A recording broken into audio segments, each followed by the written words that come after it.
साधू मंडळी, प्रेमाने बोला. धन निरंकारजी. एका खेडेगावामध्ये गावाच्या मध्यवर्ती ठिकाणी पिण्याच्या पाण्याचा आड होता.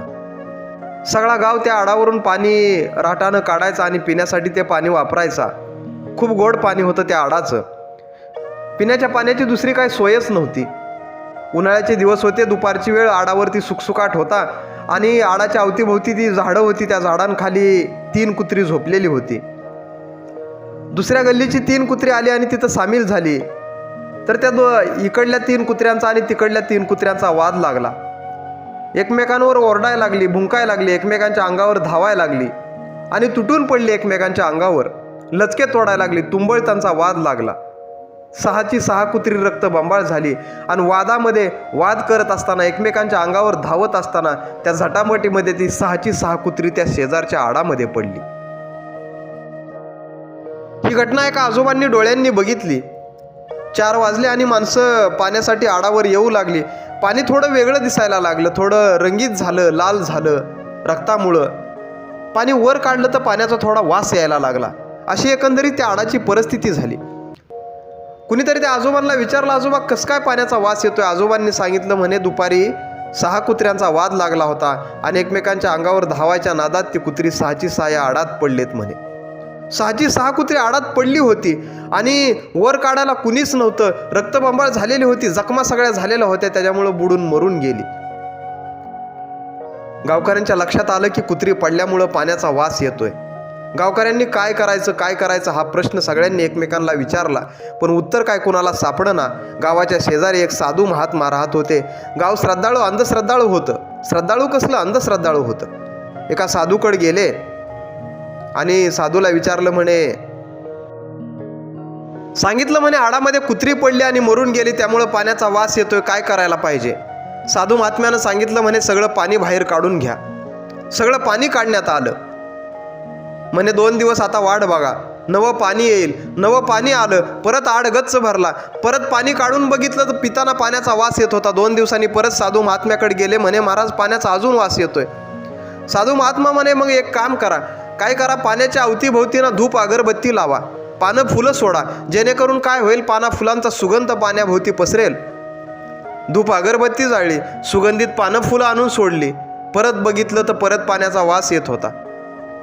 परत साधू महात्म्याकडे गेले. म्हणे महाराज, अहो तुम्ही सांगितल्याप्रमाणे पाणी काढलं, नव्या पाण्याचा सुद्धा वास येतोय.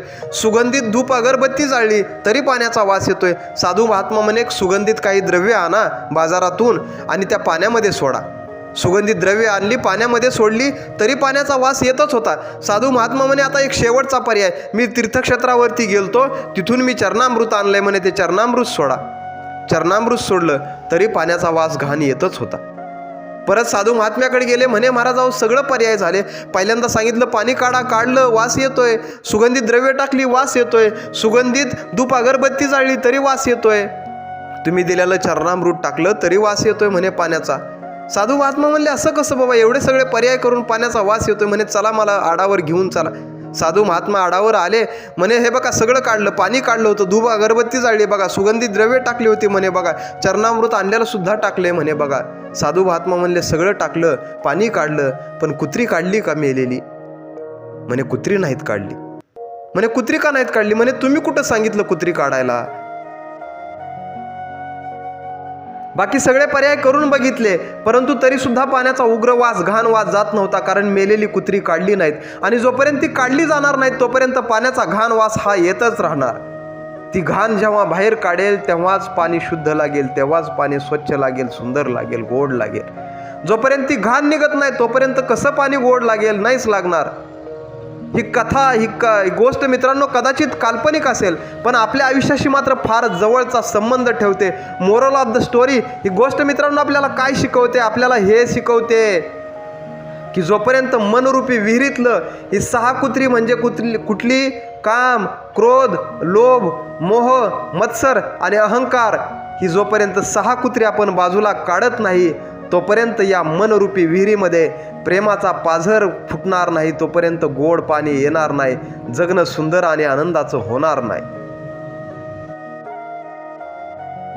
हा मित्रांनो, मन आणि बुद्धीमध्ये या विकारांनी आपापलं घर तयार केलंय. काम, क्रोध, लोभ, मोह, मत्सर आणि अहंकार या 6 षडविकारांपैकी कुठल्या तरी एका विकाराच्या आहारी गेलेला प्रत्येक माणूस आपल्याला बघायला मिळतोय. कुणी कामाच्या आहारी गेलंय तर कुणी क्रोधाच्या, कुणी लोभाच्या, कुणी मोहाच्या, कुणाचा मत्सर करतंय तर कोण कुणाचा तिरस्कार करतंय तर कोण अहंकारानं आयुष्याचं वाटोळं करून घेतोय. या 6 विकारांच्या आहारी जाऊन मनुष्यानं आपला घात करून घेतलाय. आणि म्हणून वरून येणारे विचार किती जरी चांगले असले तरी आतून जोपर्यंत ही घाण बाहेर पडत नाही तोपर्यंत मित्रांनो आयुष्याचं कल्याण, आयुष्याचं सोनं, आयुष्याचं हित होणं अशक्य आहे. आणि म्हणून मित्रांनो आपण आता हा जाणीवपूर्वक प्रयत्न करायचा, आपण आपलं आत्ममंथन करायचंय, आपण आपलं आत्मचिंतन करायचंय की मी या 6 विकारांपैकी कुठल्या विकाराच्या आहारी गेलोय. कामाच्या गेलोय, क्रोधाच्या गेलोय, लोभाच्या गेलोय, मोहाच्या गेलोय, का मत्सर अहंकाराच्या आहारी गेलोय, कशाच्या आहारी जाऊन माझ्या आयुष्यामध्ये गोंधळ चाललाय. हा विचार जाणीवपूर्वक आपण करायचा आहे, आत्ममंथन करायचंय आणि ज्याच्या आहारी गेलोय त्याचा अभ्यास करून मित्रांनो त्याच्यातून बाहेर निघायचंय. एक एक कुत्रा, एक एक विकार जेव्हा बाहेर निघल तेव्हा मित्रांनो काय होईल, त्याची जागा प्रेम घेईल, त्याची जागा नम्रता घेईल, सहनशीलता घेईल, विशालता घेईल, करुणा घेईल, दया घेईल. आणि मग मित्रांनो या मनबुद्धीमध्ये चांगल्या विचारांचं पाणी येत राहील. परिणाम काय होईल तर परिणाम जगणं सुखाचं, समाधानाचं आणि आनंदाचं होईल. आणि त्याला पर्याय काय आहे तर त्याला पर्याय एकच आहे की निरंतर आपल्याला सत्संगमध्ये, संतांच्या सानिध्यामध्ये येऊन बसावं लागेल. त्यानं काय होईल नाही का, तो किस्सा आपण लहानपणी सत्संगमध्ये ऐकायचो की एका बादलीमध्ये घाण पाणी होतं आणि कुणीतरी सांगितलं म्हणे या बादलीला हात न लावता हे घाण पाणी काढता येईल का, तर संतांनी सांगितलं म्हणे काढता येईल, फक्त ही घाण पाण्याने भरलेली बादली स्वच्छ पाण्याच्या नळाखाली ठेवा. काय झालं तर घाण पाण्यानं भरलेली बादली एका नळाला जिथून स्वच्छ पाणी येत होतं त्याच्या खाली ठेवली. निरंतर स्वच्छ पाणी येत गेलं आणि परिणाम काय झाला तर घाण पाणी सगळं बाहेर फेकलं गेलं. हळूहळू हे सगळं बाहेर गेलं आणि स्वच्छ पाण्यानं मग मात्र बादली भरून गेली. असंच होईल मित्रांनो, हे विकार आपल्याला स्वतःहून काढता येणार नाहीत. जशी ती कुत्री काढणं शक्य होतं पण विकार स्वतःहून काढता येणं शक्य होणार नाहीत, पण काढणं मात्र गरजेचं आहे. आणि काढणं आवश्यक आहे, शक्य आहे, पण ते स्वतःहून नाही. संतांच्या सानिध्यामध्ये बसलो तर हे विकार आपल्याला बाहेर काढता येतील. आणि जसे जसे हे विकार बाहेर पडतील मग मात्र मित्रांनो आयुष्य दरवळल्याशिवाय, आयुष्य सुगंधित झाल्याशिवाय, आयुष्य स्वच्छ आणि सुंदर झाल्याशिवाय राहणार नाही. साधू मंडळी प्रेमाने बोला. धन निरंकारजी.